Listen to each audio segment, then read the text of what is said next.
One consequence of the Occidental obsession with transcendence, logicized negation, the purity of distinction, and with truth, is a physics that is forever pompously asserting that it is on the verge of completion. The contempt for reality manifested by such pronouncements is unfathomable. What kind of libidinal catastrophe must have occurred in order for a physicist to smile when he says that nature's secrets are almost exhausted? If these comments were not such obvious examples of megalomaniac derangement, and thus themselves laughable, it would be impossible to imagine a more gruesome vision than that of the cosmos stretched out beneath the impertinently probing fingers of grinning apes. Yet if one looks for superficiality with sufficient brutal passion, when one is prepared to pay enough to systematically isolate it, it is scarcely surprising that one will find a little. This is certainly an achievement of sorts. One has found a region of stupidity, one has manipulated it, but this is all. Unfortunately, the delicacy to acknowledge this, as Newton so eloquently did when he famously compared science to beachcombing on the shore of an immeasurable ocean, equals zero, requires a certain minimum of taste, of noblesse. Physicalistic science is a highly concrete, sophisticated, and relatively utile philosophy of inertia. Its domain extends to everything obedient to God. He is dead, yet the clay still trembles. Within this domain lie many tracts that have momentarily escaped cultivation, facts of spirit, for example, along with constellations of docility of all kinds. But these are not sites of resistance. Science is queen wherever there is legitimacy. Perhaps terra firma as a whole belongs to her. No one would hastily dispute her rights, but the ocean is insurrection, and the land, it is whispered, floats. Even after the infantile hyperbole of the scientific completion myth has been set aside, there is still a question concerning the success of science that remains untouched. It cannot be seriously doubted that philosophy has been damaged by science, for it has even come to anticipate its extinction.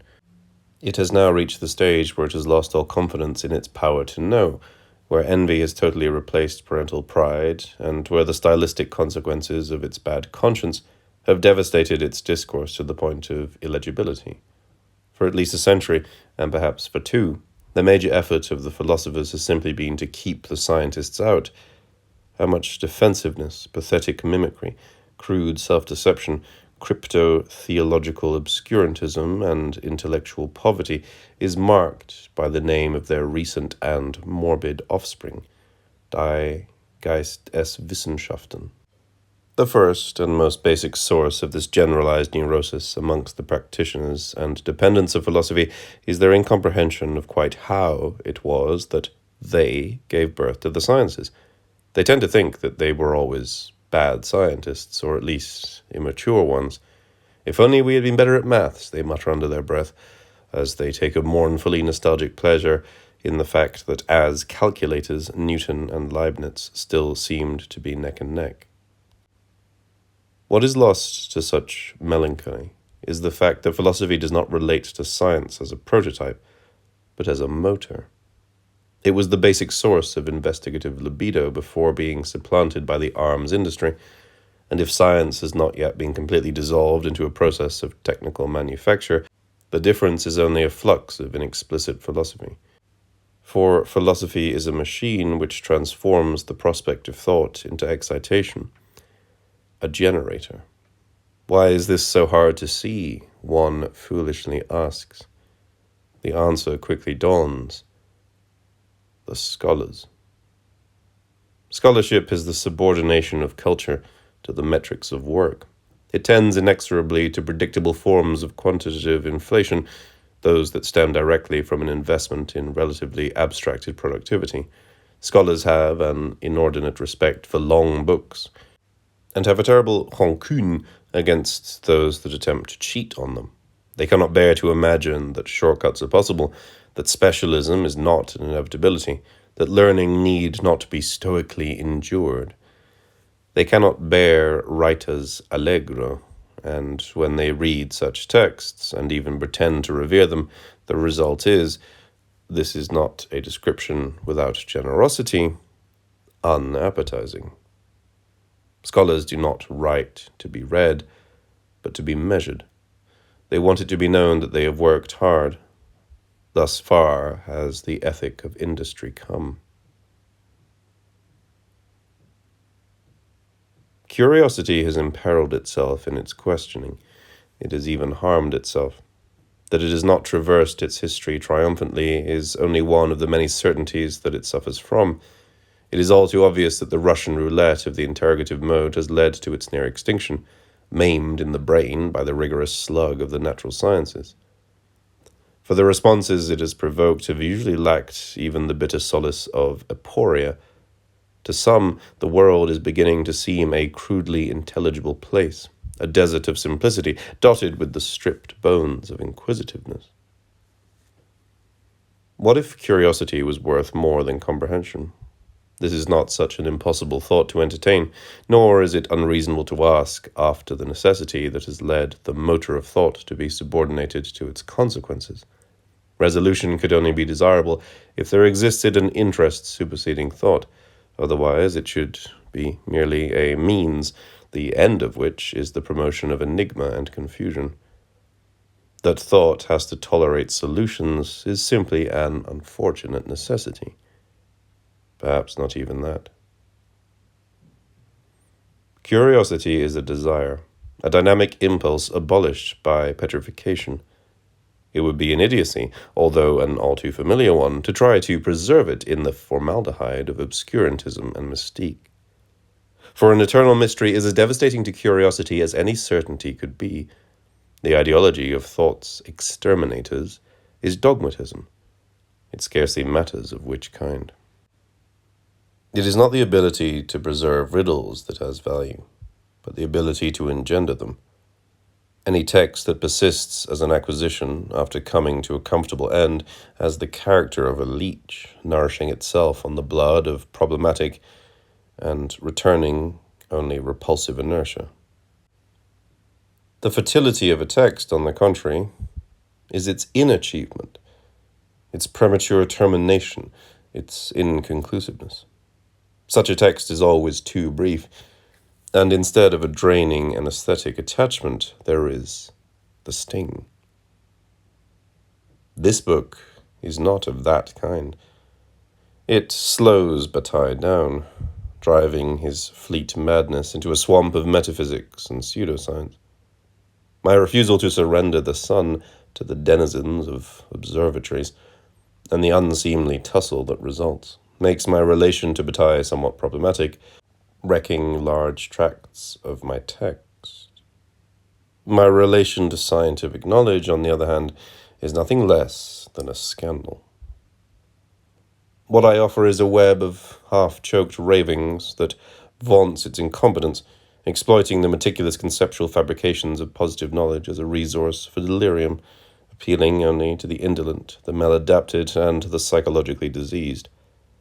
I would like to think that if, due to some collective spiritual seism, the natural sciences were to become strictly unintelligible to us, and were read instead as a poetics of the sacred, the consequence would resonate with the text that follows.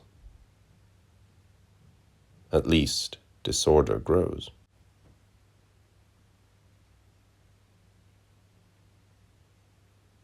Disorder always increases in a closed system, such as the universe, because nature is indifferent to her composition. The bedrock state of a system, which is in conformity with the chance distribution of its elements, has been called entropy, a term that summarizes the conclusions of Carnot, Clausius, and their successors concerning thermic engines and the science of heat. With the concept of entropy, everything changes. Natural processes are no longer eternal clockwork machines. They are either extinct, vormetod, or tendential. Mechanisms are subordinated to motors, to thermic difference, energy flux, reservoir, and sump. Order is an evanescent chance, a deviation from disorder, a disequilibrium. Negative disorder, negentropy, is an energetic resource, and chance is the potentiation of the power supply.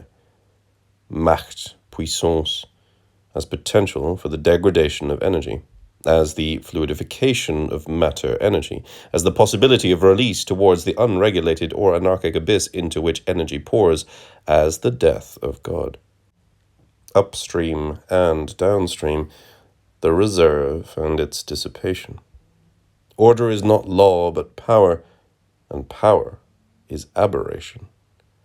For Nietzsche, for Freud, and then for Bataille, this is the background against which desire is to be thought.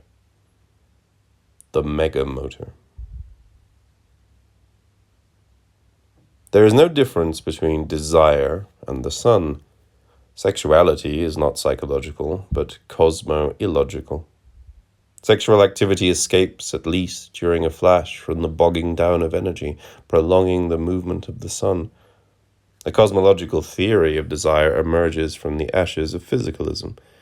This is to presuppose, of course, that idealism, spiritualism, dialectical materialism, shoddy idealism, and similar alternatives have been discarded in a preliminary and rigorously atheological gesture.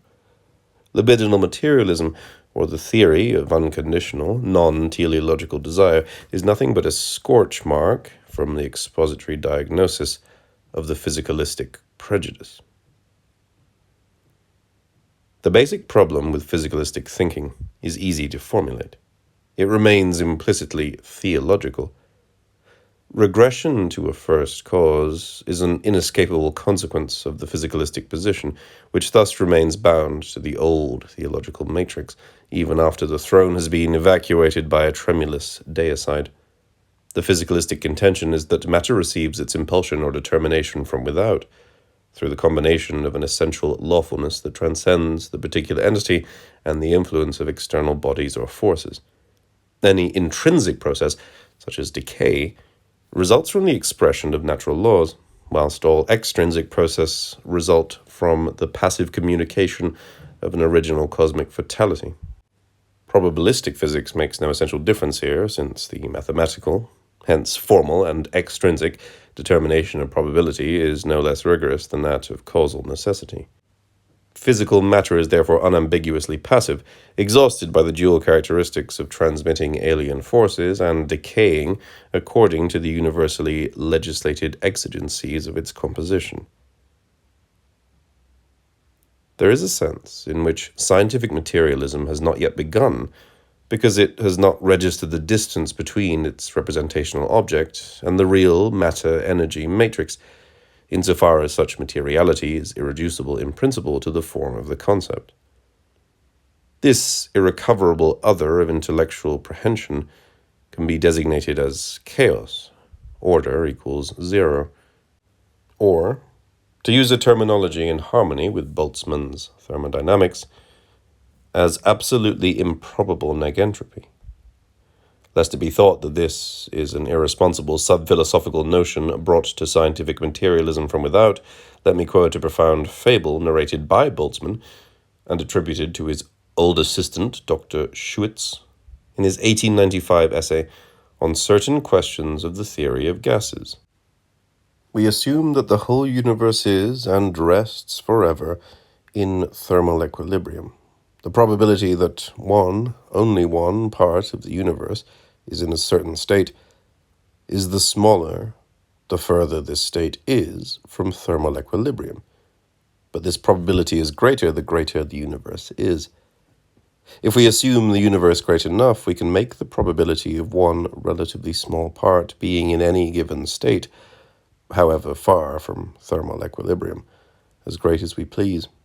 We can also make the probability great that, though the whole universe is in thermal equilibrium, our world is in its present state.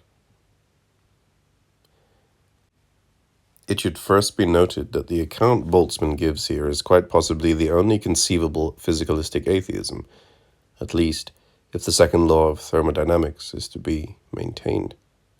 It suggests that the thermal disequilibrium, which constitutes the energetic positivity, negentropy, or H value, of our region of the universe, might be not only possible, but even probable, if the universe were large enough.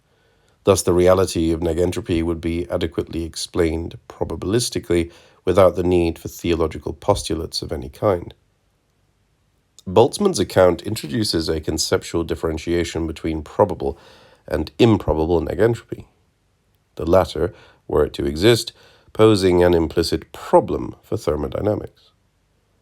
It is indeed a notion of absolutely improbable negentropy that Boltzmann quite reasonably attributes to the critics of the second law, and his speculative cosmology is designed precisely to demonstrate the reducibility of all regional improbability or deviation to general probability or equilibrium, statistical lawfulness.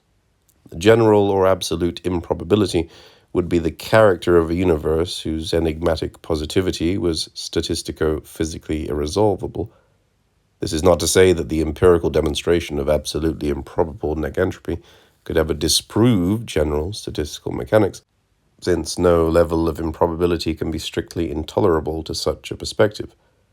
From the perspective of natural science, the reformulation of cosmology on the basis of a general chaotics could only be an arbitrary step with a variable degree of probabilistic persuasiveness, something suspiciously akin to a religion.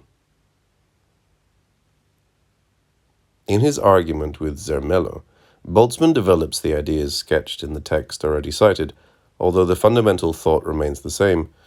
High H values, or negentropies, are probabilistic aberrations and do not, for this reason, violate any mechanical law. Boltzmann insists that vanishingly few, verschwindend wenig, cases of high or ascending H value are to be expected according to the second law, but that the multiplication of probability by time, t, can justify any H value if t is given a high enough value. It is worth expanding upon the concept of time at work here, since what is at stake is the dynamic of permutation, and not merely an abstract duration, whatever that might be. Even the heat-death condition of minimal H values are still reservoirs of energy, even though this energy is fully degraded or entropic. Degraded energy has lost its potential to accomplish work, but nevertheless remains in a state of restless mutation.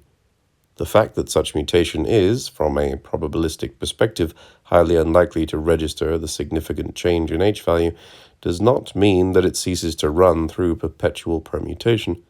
The time function thus generates a quantitatively definable permutational fecundity for a constant energy reservoir, i.e. the sum of cosmological permutation, or potential transformation of H value, is equal to energy multiplied by time. The improbability of high H values can be expressed as the expected proportion of such values within a range of permutations of a given magnitude. Boltzmann writes, "In any case, one can arrive again at a large hump in the H curve as long as the time of movement is extended enough. Indeed, if this extension is protracted satisfactorily, even the old condition must recur, and obviously, in the mathematical sense, this must occur infinitely often, given an infinitely long duration of movement." It can be argued that when t equals infinity, any possible H value becomes probable and perhaps even necessary. Such an argument actually depends upon the source of transformation being what is called, in statistical theory, ergodic, which means that it is non-preferential in relation to possible random occurrences. It does not seem as if the cosmological rendering of Nietzsche's eternal recurrence, for instance, is based upon an ergodic source. But there is no need to enter into questions about infinity in order to follow Boltzmann's argument, since any finite H value compatible with the physical limits of the universe becomes probable at a certain finite value t. Superficially, it might seem as if even this formulation seems to imply a level of ergodism, since it is conceivable that impoverished cycles of mechanical repetition repeated indefinitely would allow a larger t value whilst excluding the possibility of high H values. This argument, An extreme version of Poincaré's is actually non-pertinent to Boltzmann's position, since Boltzmann is seeking to explain the existence and the possible repetition of actual rather than hypothetical negentropy. More importantly, however, a narrowly mechanical rather than probabilistic explanation for the reproduction of negentropy would seem to directly violate the second law, which is based upon a rupturing of the reciprocity between ascending and descending H values. In other words, the second law requires that it makes more sense to talk about high H value humps than about low H value troughs, since thermal equilibrium does not tend to another state. Boltzmann's own interpretation of this non-reciprocity takes the form of a fascinating and somewhat naturalized variant of Kantianism. He argues that the departure from troughs of thermal equilibrium occurs in periods of time so extended that they escape observational techniques and thus do not fulfill the epistemological conditions of being objects of possible experience. In his words, the length of this period makes a mockery of all observability, Beobachtbarkeit, and all objections raised against the mechanical appearance of nature are objectless and rest upon errors. Speculation upon natural processes deviating from the entropic tendency are thus dialectical in a Kantian sense, whilst only those processes following the entropic tendency concern legitimate objects of possible experience. On a pedantic note, it seems to me that Boltzmann is rigorously entitled only to argue that it is vanishingly improbable that a negentropic process could be observed. For Kant's timeless thing in itself, Boltzmann substitutes vast stretches of time characterized by maximum entropy or thermal equilibrium, and thus by minimal H values, whilst Kant's phenomenon is transformed by Boltzmann in order to rest upon an energetic foundation of negentropy, thermal disequilibrium, or high H values. Both the phenomenal and noumenal stretches of Boltzmann's cosmological time are characterized by the conservation of energy and atomic particles, even in an equilibrated state. Time must be ejected into transcendence and thought as a pure form organizing the permutational metamorphosis of elements in order for the probabilistic emergence of negentropic humps to be possible. It is fundamental to Boltzmann's argument that positive deviations in H value are equally possible at any time, time being an indifferent grid. Libidinal matter is what resists a relation of reciprocal transcendence against time, and departs from the rigorous passivity of physical substance without recourse to dualistic, idealistic, or theistic conceptuality. It implies a process of mutation which is simultaneously devoid of agency and irreducible to the causal chain. This process has been designated in many ways. I shall follow Schopenhauer, Nietzsche, and Freud in provisionally entitling it Drive, Trieb. Drive is that which explains, rather than presupposing, the cause-effect couple of classical physics. It is the dynamic instituting of effectiveness, and is thus protophysical. This implies that drives are the eruptive dynamics of matter in advance of natural law. The science of drives, which has been named libidinal economy, is thus foundational for physics, as Schopenhauer meticulously demonstrates. A libidinal energetics is not a transformation of intentional theories of desire understood as lack, as transcendence, as dialectic. Such notions are best left to the theologians. It is rather a transformation of thermodynamics, or a struggle over the sense of energy, for it is in the field of energetic research that the resources for a materialist theory of desire have been slowly and blindly composed. 1. Chance. Entropy is the core of a probabilistic engine, the absence of law as an automatic drive. The compositions of energy are not determinations but differentiations, since all order flows from improbability. Thus, a revolution in the conception of identities, now derived from chance as a function of differentiation, hence quantitative, non-absolute, impermanent. Energy pours downstream automatically, guided only by chance, and this is even what work now means, freed from its Hegelian pathos, a function of play, unbinding, becoming. 2.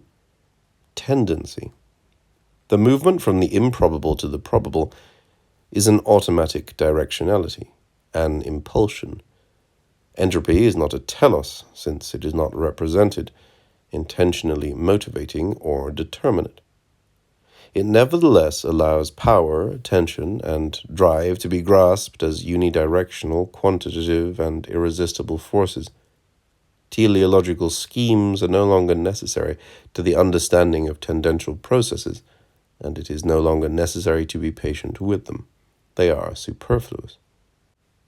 3. Energy. Everywhere only a quantitative vocabulary. Fresh air after 2 millennia of asphyxiating ontologies. Essences dissolve into impermanent configurations of energy. Being is indistinguishable from its effectiveness as the unconscious motor of temporalization, permutational dynamism. The nature of the intelligible cosmos is energetic improbability, a differentiation from entropy. 4.